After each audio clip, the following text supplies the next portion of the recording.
Secret of Flight, a new series of programs on aerodynamics. For our first program, we present a preview of things to come. Your host is Dr. Alexander Lippisch.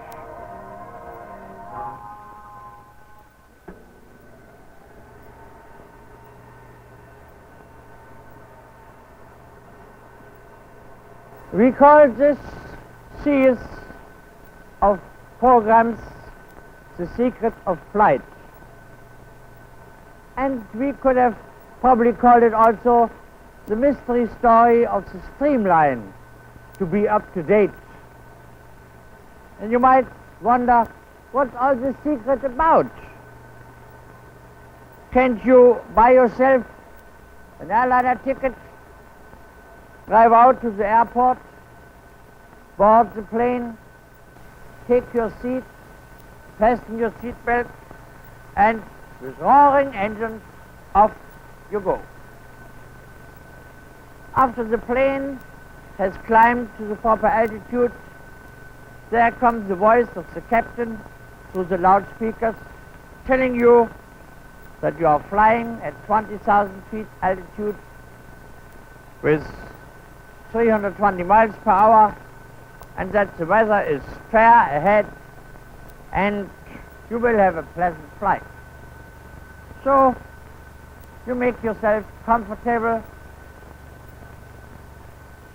in your seat, read your favorite magazines, light a cigarette, and probably look out through the window to the wide plains, to the little farms and towns. And you might also have a glimpse through your window of the wing and a few of the engines against some beautiful cloud formations which you see at the far horizon. Well, there is certainly no secret anymore that this slender wing and these four powerful engines support an aircraft of more than 100,000 pounds, which connects towns, countries, and even continents with the fastest means of transportation. What was once a dream of the pioneers of aviation 50 years ago became a reality through a scientific and technical development of unforeseen rapidity. But while you are looking out there, something is still mysterious to you. Where is the road on which you travel? Where is this element which supports your flight with such invisible power? Well, you feel the forces of the air on the aircraft, and the pilot can tell you how these forces react if he changes his controls.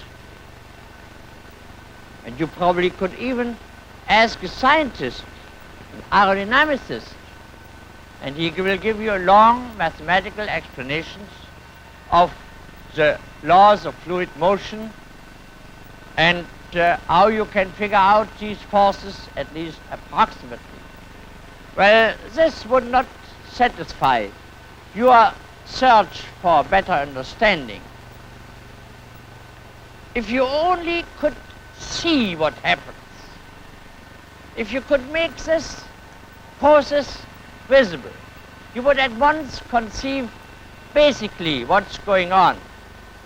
And it was one of my pet projects to make an instrument where we could visualize basic flow processes. You know, a picture is better than 10,000 words. And if we can make nature to show this flow process visually, then we would have a mean of simple conception, and we would not need all this complicated mathematical explanation. And therefore I built this smoke tunnel. And there it is, the view field of our test section. Now the white lines which you see there are really streamlines. You might think that we have put some threads, white threads in there, but this is not so. I can prove it to you. When I shut the tunnel off and the motion slows down, then at once you see that this is really a smoke pattern. And it really gets a beautiful pattern as you see it now. If I start it again, there are our straight streamlines. Now, if we have something in the tunnel, some model, we would see the flow pattern which is formed around the model. Watch this. There it is. The streamlines now don't, as you see, bounce just against the plate. Oh no. They go smoothly over it, but at the corner of the plate, they stall away and don't come back to their original position in this tunnel. Oh no, there is behind this plate a large area of dead air, and when you would think you would stand there, you might feel only the local turbulence and a little flow from the backside. But it is especially interesting to see this transit, this transition, while this plate flips up. And therefore we have made a slow motion picture of this action. First we see the normal view field as you saw it out there, and now the plate comes up. And watch this. It forms first a small circular vortex behind the plate which floats away, and then the whole large area of dead air in the lee side of the plate begins to form. You actually see a little oscillation on the plate itself because it's sprung up by a spring which makes some damped oscillations until it gets into this steady position. You see on the border of the dead air and the flow itself, you see what we call a discontinuity line, where a mixture happens between the outer air and the flow in the lee zone of the obstacle. You know, to see what's really on such a flow picture, you have to get acquainted with it, and it might be quite new to you. Therefore, we want to show you this flip-up plate once more in normal speed as it is here. Now watch it again. There we go. There you see again this nice pattern of flow lines which go over this obstacle. And observe the reversed flow which you have behind the plate. It's really something which you might often experience in nature itself, where the wind suddenly comes from the other side due to such a reverse flow in a dead air zone. Now we want to go again and show it in slow motion. The straight parallel flow lines, and pretty soon you will see here how this plate comes up and how this circular vortex is formed first and then floats away, and the large dead air zone behind this obstruction is formed. In the boundary between the lee, dead air, and the outer flow, you have small vortices, which you can see here, which always protrude into the dead air zone and form also such a wavy front between the flow, outer flow, and the calm zone behind the obstruction. On the other hand, one thing is interesting here, that the flow lines of the undisturbed flow go much higher than the height of the obstruction is. So if you stand behind such a thing, you easily can look over it without having any blow in your face. That is the secret of a windshield.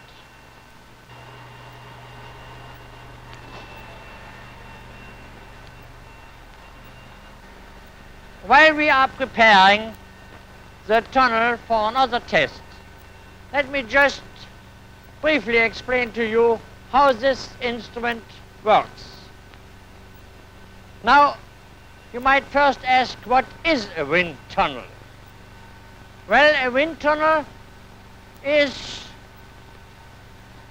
an instrument to measure the forces of air on models' airplane parts. And we might even look into the Webster to find the right definition of a wind tunnel. Let me just read it to you. I think it's there. There it is. A wind tunnel.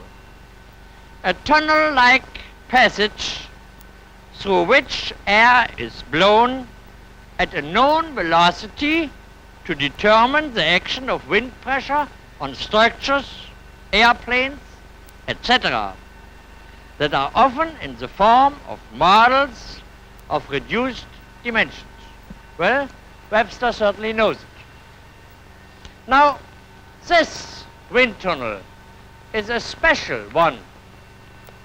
And you can see here the top view of this whole installation. It consists mainly of three major sections: the intake section, the test section, and the blower section. At the intake section, we have a large nozzle and go into a silencer chamber where we have fine mesh wire screens in it to break up the large disturbances which might come from the outer, and also to damp out any noises which would come from the outer and disturb our flow. After we have made with these fine screens out of the air which comes in a micro-turbulent air, broken up in all little fine bubbles, we contract it through a nozzle, and due to this contraction we get all the turbulence out and get a complete, smooth, steady flow into the test field. Then we blow the air from the test field into the blower section where we have a little settling chamber, take it out with the blower and through a smokestack blow it out into our system. We control the models from a control panel, and our smoke is introduced at the nozzle where we have a smoke strut, a streamline-shaped strut where very fine tubes come out, and through each tube we blow the smoke into this accelerated flow. You might be interested to see such a smoke generator, which we have here put up for you so that I can demonstrate it to you.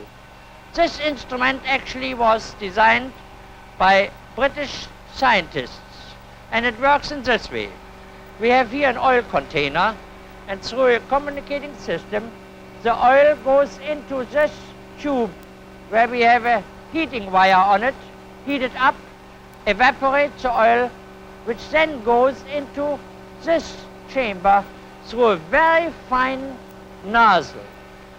This jet stream of this oil vapor which comes out there is then cooled down by air, fresh air, which is blown through a pressure system into it. Due to that sudden cooling and expansion, the oil vapor forms a fine mist, which comes then out here as this smoke, a very fine smoke which does not plug up your lines. Now let's have a look around the tunnel. Here you look into the intake, the large nozzle which goes into the silencer chamber. The structure itself is mainly a wooden structure. Here we have the silencer chamber where we have the screens in. They are put in here and can be exchanged so that we can clean them, because to have clean screens is very important, otherwise our flow would be disturbed. From there, the flow, as I told you, goes into this nozzle, which is large conversion nozzle of a convergence of 1 to 20. In front here we have the control panel. Now, these three wheels are the model controls, where we can turn with them the models to give them certain motions of the angle itself, of flaps and things like this. This is a mechanical connection through the back of the tunnel to three concentric tubes where you attach the model in it at the rear glass wall. Here we have the usual switches, the main power, and here are the lights.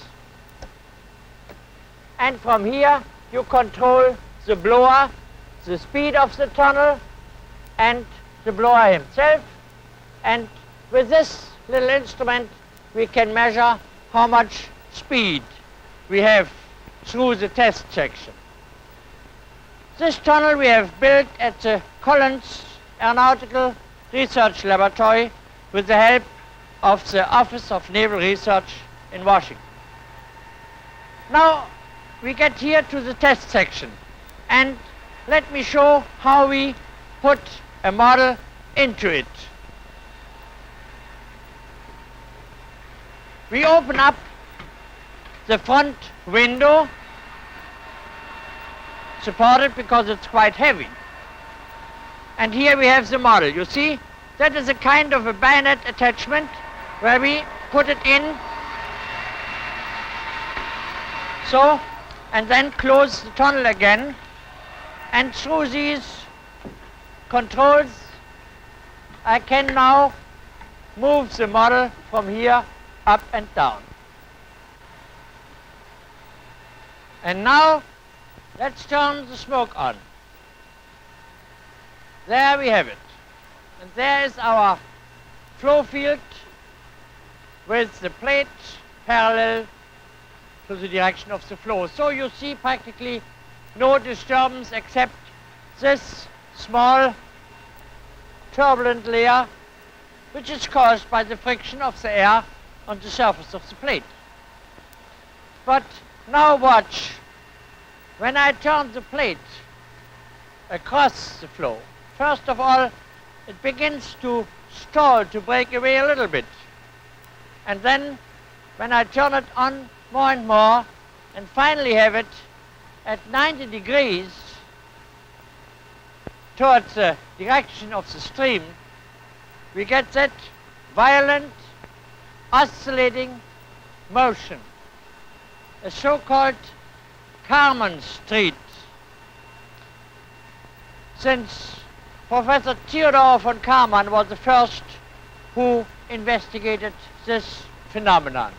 You might see it even better if I turn the blower down so that the whole field slows down and we see it in a slower motion. See how these vortices are generated from the tips of the plate, always intermittent. See, now the view field fills up with smoke. And when we start again, then we have the transient picture of this flow, which we actually can observe much better if we have a slow motion picture. First, we see a straight wake with dead air extending from the plate backwards. Both sides are the same, but we see at once beginning an oscillation back there at the end of this wake, like on a flag. And this is transmitted slowly against the flow direction towards the plate.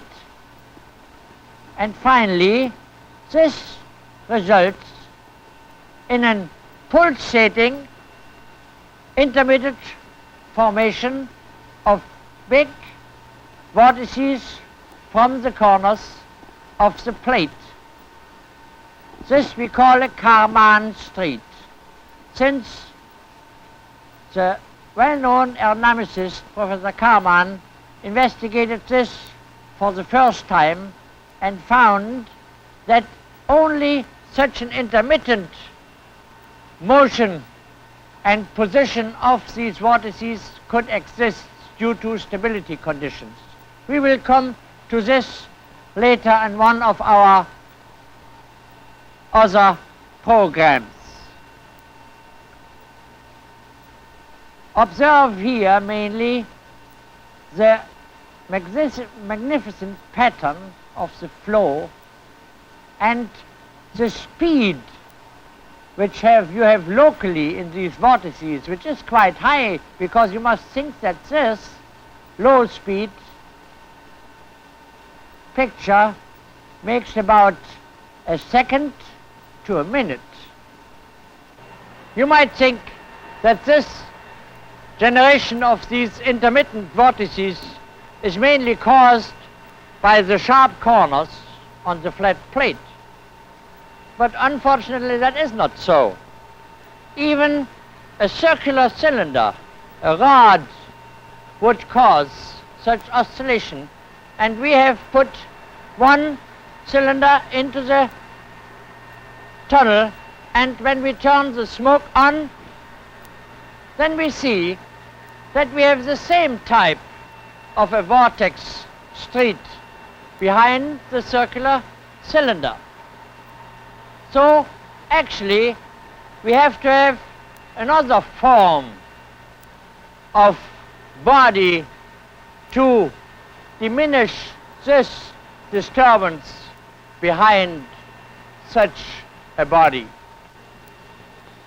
Now my assistants have put in a streamlined body in the wind tunnel, and to explain the shape, the evolution of the shape to you, we have probably to go back to this phenomenon of the vortex street behind the body. Actually, you can observe this quite often in your normal life. For instance, when the wind blows against a wire, this fluctuation excites the wire and makes it to vibrate. So that's what you hear. This wire whistling is nothing than such a, as we call it, Kármán street behind the wire. Or you want to move an oar through the water or a round rod, and you will find that you can't move it straight. It always oscillates due to these vortices which you generate with the oar or with the rod. Now, this is certainly a phenomenon which we don't want to have in airplane design, because it would cause large oscillations and also lots of drag. To get rid of it, what you would do, first of all, you must see that the front part, on the front part of the body, the flow was nice and smooth, and your trouble started at the rear.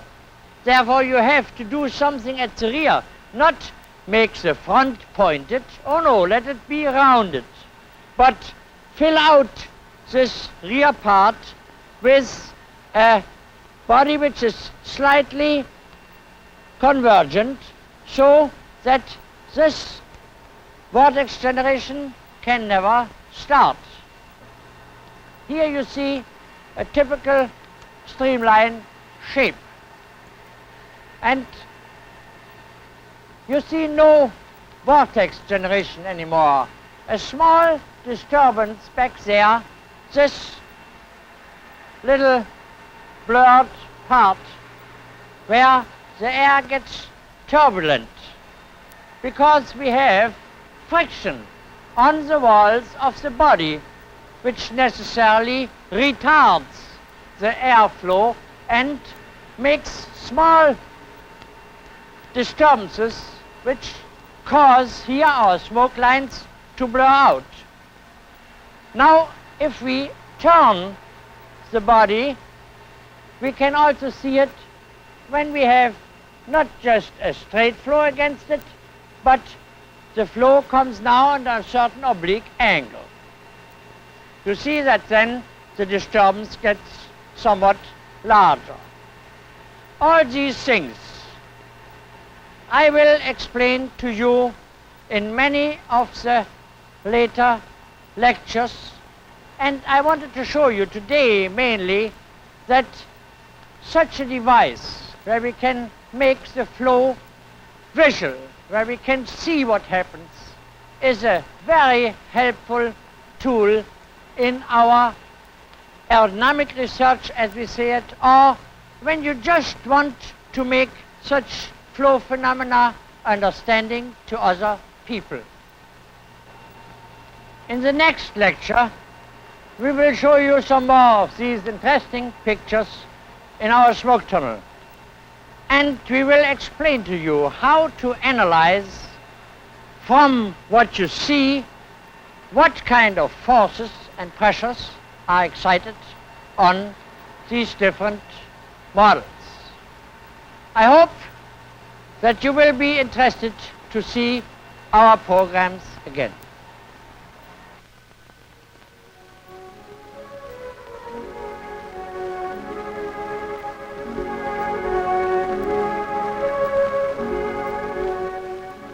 You have just seen Preview, the first in a series of programs explaining the secret of flight.